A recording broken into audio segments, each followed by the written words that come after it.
Hasan el Basri, një kolloz i madh i dieturisë islame, ka thonë një gjë: sa të bukur, aq dhe të frikshme, sa me u nderu, aq dhe me u turpru. Ka thonë, duke komentuar ajetin e Kuranit, Iqra kitabak, kafa bi nafsika al-yawma alayka hasiba. Do i thot Zoti i gjithësisë njeriu në ditë gjykimit: lexoje librin e jetës tënde. Mjafton sot ti ta llogarisësh veten tënde, s'ka nevojë. Lexo librin, jetën tënde. S'po flet askush mo, llogaritë vet ku e ke vendin. Iqra kitabak, kafa bi nafsika al-yawma alayka hasiba.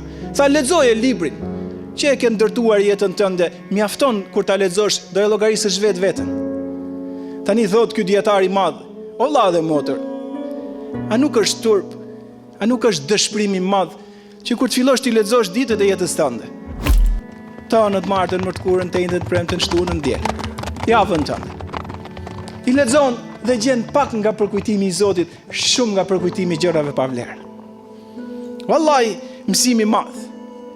Tha, sa i dëshpëruar, sa i turpruar, sa larg mirësisë do ndodhet ai person që do ta lexojë librin e jetës vet, dhe shumica e jetës ti ka kalu larg të madhit Zot, dhe ke thënë për shembull në ditë 1000 fjalë, 900 i ke jashtë madhit Zot, i 100 i ke Zotin. Është turp i madh. E hapet ti të begatofti i madh i Zot, 900 ke Zotin aty dhe i 100 i ke fjalë tjera, mrekulli.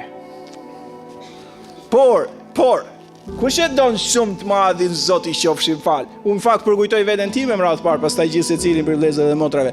Nuk ka begatim më të madhe se sa nga fjalët që thu. Shumicat e fjalëve ti jem përmendja e sundosit madh gjithësisë. E ke ndihmën e Zotit, pranimin e gjithë jeta rregullohet.